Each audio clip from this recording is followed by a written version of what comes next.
جناب speaker, fossil fuel کے ذریعے کے زیادہ استعمال کی حوصلہ شکلی اور موسمیاتی تبدیلی اور گرین انرجی پروگرامز کے لیے مالی وسائل مہیا کرنے کے لیے یہ تجویز کیا جا رہا ہے کہ مالی سال 2025-26 کے لیے پٹرول، ہائی سپیڈ ڈیزل اور فرنس آئل پر 2.5 روپے فی لیٹر کی شرح سے کاربن لیوی عائد کی جائے، جو مالی سال 2026-27 میں بڑھا کر 5 روپے فی لیٹر کر دی جائے گی۔ اس کے علاوہ فرنس آئل پر پیٹرولیم لیوی بھی وفاقی حکومت کی جانب سے اعلان کردہ شرح کے مطابق عائد کی جائے گی۔ توانائی کے شعبے میں گردشی قرضوں پر سرچارج کی ادائیگی۔ جناب اسپیکر، پاکستان کے توانائی کے شعبے پر ناقابل برداشت گردشی قرضوں کا بوجھ ہے، جو گزشتہ مالی سال کے اختتام پر 2,393 ارب روپے تک پہنچ چکا تھا۔ اس گردشی قرضے پر کائبور کے علاوہ 2% سے 5.4% تک مالیاتی چارجز عائد ہوتے ہیں اور مالی سال 2025 میں اس کی متوقع لاگت 454 ارب روپے تک پہنچنے کا اندیشہ ہے۔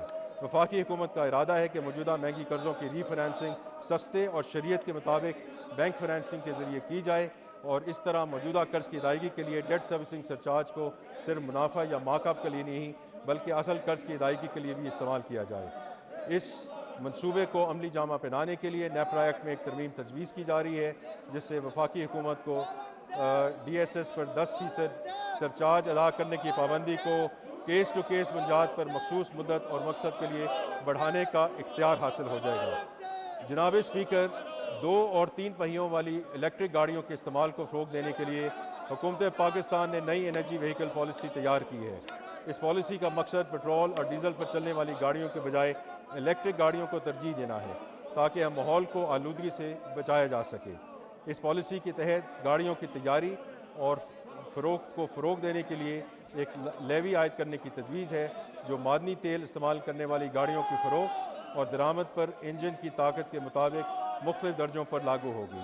یہ پالیسی نہ صرف پاکستان میں ماحولیاتی آلودگی کو کم کرنے میں مددگار ثابت ہوگی بلکہ ہمارے معدنی تیل کی درآمد پر انحصار کو بھی کم کرے گی۔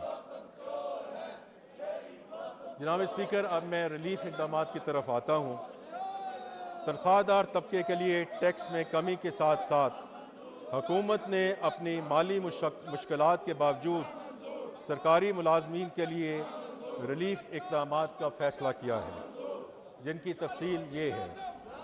وفاقی حکومت کے تمام ملازمین گریڈ 1 تا 22 کی تنخواہ میں 10% اضافہ تجویز کیا جا رہا ہے۔ ریٹائرڈ ملازمین کی پینشن میں 7% اضافے کی تجویز ہے۔ معذور ملازمین کے لیے خصوصی کنوینس الاؤنس کو ماہانہ 4,000 سے بڑھا کر 6,000 کر دیا جائے گا۔ آئین پاکستان میں مساوی حقوق سے متعلق دی گئی شق پر عمل درآمد کرتے ہوئے تنخواہوں میں موجودہ تفاوت کو ختم کیا جا رہا ہے۔ اہل ملازمین کو 30% کی شرح سے ڈسپیرٹی ریڈکشن الاؤنس دینے کی تجویز ہے۔ ملک میں سیکیورٹی کی صورتحال خطرات سے دوچار ہے اور مسلح افواج نے سرحدوں کے تحفظ کے لیے قابل تحسین خدمات انجام دی ہیں۔ ان خدمات کے اعتراف میں مسلح افواج کے افسران اور سولجر جے سی اوز کے لیے اسپیشل ریلیف الاؤنس دینے کی تجویز ہے۔ یہ اخراجات مالی سال 25-26 کے لیے دفاعی بجٹ سے پورے کیے جائیں گے انشاءاللہ۔